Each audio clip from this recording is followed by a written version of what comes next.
Hello everyone. आज हम लोग ईवीएस चैप्टर 4 लेसन 12 कैसे कैसे बदले घर इस चैप्टर को पढ़ रहे हैं।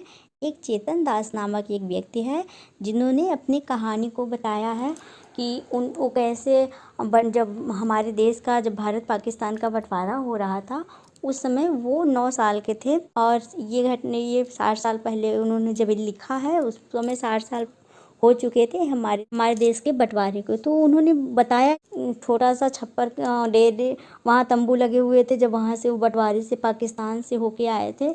तो पहले तंबू में रहते थे, फिर उन्होंने मिट्टी की दीवारें बना के घर बनवाया। फिर उसके बाद उनका घर जब माता पिता ने घर बनवाया था, जब वो बड़े हुए तो उनका घर मिट्टी का बढ़िया ईंटों का बन गया।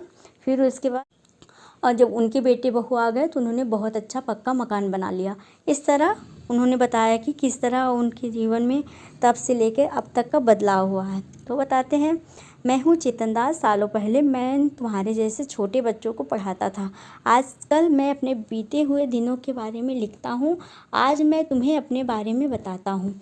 एक बड़ा बदलाव बात तब की है जब मैं 9 वर्ष का था, समझो लगभग 60 साल पहले। उस समय हम डेरा गाजी खान में रहते थे। अब वह जगह पाकिस्तान में है। आसपास बहुत गड़बड़ हो रही थी, पर उस समय मुझे कुछ भी समझ नहीं आया। बस बाबा ने बताया कि हमें गांव छोड़कर दूसरी जगह जाना है। हमें अपना घर गांव छोड़ना बिल्कुल अच्छा नहीं लग रहा था। वही तो मेरे सारे दोस्त थे, मैं, बाबा, अम्मा और मेरे 3 छोटे भाई बहन। आसपास के बहुत सारे लोग रेलगाड़ी में बैठकर दिल्ली आ गए। लोग बातें करते थे, हमारा देश 2 हिस्सों में बंट गया है, भारत और पाकिस्तान। भारत में रहने वाले बहुत सारे लोग पाकिस्तान में चले गए थे। हम कुछ दिन कैंप में रहे। कैंप एक बड़े से मैदान में बड़े बड़े तंबू लगाकर बना था।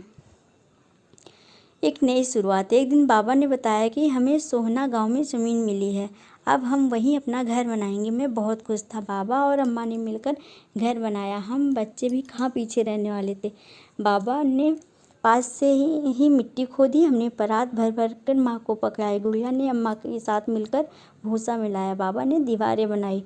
हम आसपास के घरों से गोबर ले आए। अम्मा ने उसे मिट्टी में मिलाया और ज़मीन पर लिपाई की, बिल्कुल वैसे ही जैसे वे पुराने घर में किया करती थी। अम्मा कहती थी इससे मिट्टी में कीड़े नहीं लगते। तो इससे पता चलता है कि गोबर मिट्टी में मिलाने पर मिट्टी में कीड़े नहीं लगते हैं।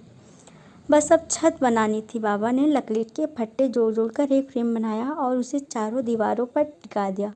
लकड़ी को दीमक न लग जाए इसके लिए हमने नीम और कीकर की लकड़ियाँ इस फ्रेम पर बिछा दी।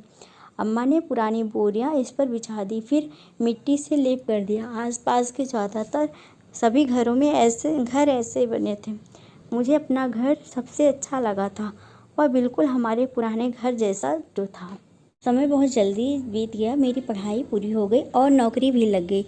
अम्मा बाबा चाहते थे कि मैं शादी कर लूँ। सोचा शादी से पहले घर की थोड़ी मरम्मत करवा ले, एक कमरा और डलवा लें। शहर में सीमेंट का बहुत चलन था। कहते थे इससे मकान में बहुत मजबूती रहती है। मैंने बाबा और अम्मा की सलाह से नए कमरे की छत लोहे और सीमेंट से पक्की बनवाई। बाजार में तब कच्ची ईंटें भी मिलती थी। कमरे की दीवारें हमने इन ईंटों से बनवा ली। इससे यह फ़ायदा हुआ कि इन्हें हर हफ्ते लीपना नहीं पड़ता था। साल में एक बार इन दीवारों की चूने से पुताई कर लेते थे। हमने आंगन में छोटी सी पक्की रसोई भी बनवाई। उनमें एक तरफ मिट्टी का चूल्हा, दूसरी तरफ बर्तन रखने की जगह में। फिर मेरी शादी हो गई। फिर हम लोग रसोई में चटाई पे नीचे बैठकर खाना खाते थे। सभी परिवार मिलकर खाना खाते थे। वे दिन भी क्या दिन थे। गांव के लोग तब टॉयलेट के लिए खेतों में जाते थे। कुछ लोगों ने इसके लिए घर में ही इंतजाम किया हुआ था। हमने भी वैसे ही किया। पिछवाड़े में कच्ची ईंटें लगाकर एक छोटा सा टॉयलेट बनवा लिया। चेतन दास बताते हैं, टॉयलेट की सफाई और मलमूत्र उठाने के लिए बस्ती से लोग आते थे। इस तरह और भी बदलाव। मेरे 2 बेटी और एक बेटी उसी घर में पैदा हुए। फिर उन्होंने कहा बच्चों की पढ़ाई पूरी हो गई। फिर मैंने अपनी बेटी की शादी कर दी और बेटे की शादी की बात चली तो हमने सोचा फिर नया मकान पूरा पक्का घर बनवा लें। तब हमारे गांव में पक्की ईंटों का चलन शुरू हो चुका था, इसलिए दीवारें पक्की ईंटों से बनवाई और छत पर लिंटर डलवा दिया। फर्श भी मार्बल के दाने और सीमेंट से पक्का बनवा लिया। टॉयलेट में भी ऐसा इंतजाम करा लिया कि मलमूत्र पाइपों से बाहर निकल जाए। रसोई घर पहले से बड़ा करवाया। राजू की बहू अब बैठकर मिट्टी की चूल्हे पर नहीं बल्कि खड़े होकर गैस स्टोव पर खाना बनाती थी। फिर उन्होंने बताया, मेरे छोटे बेटे मोन्टू की नौकरी लगी तो वह दिल्ली में जाकर बस गया। अब मेरा पूरा परिवार दिल्ली में ही रहता है। मैं और सुमन, उनकी पत्नी का नाम सुमन है, कभी मोन्टू के पास दिल्ली में रहते तो कभी राजू के पास सोहना में। मैं सोहना से जब दिल्ली जाता हूँ तो रास्ते में गुरुग्राम शहर पड़ता है।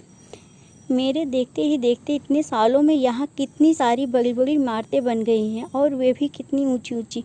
कुछ साल पहले राजू ने दोबारा टॉयलेट बनवाया। उसने बाथरूम में रंगीन टाइलें भी लगवा ली। नहाने की जगह पर फिजूल इतना पैसा खर्च किया। अब मैं 70 वर्ष का हूँ। इतने सालों में मैंने अपने घर में कितने बदलाव देखे हैं। पता नहीं मेरे पोता पोती बड़े होकर कहाँ रहना चाहेंगे और कैसा होगा उनका घर।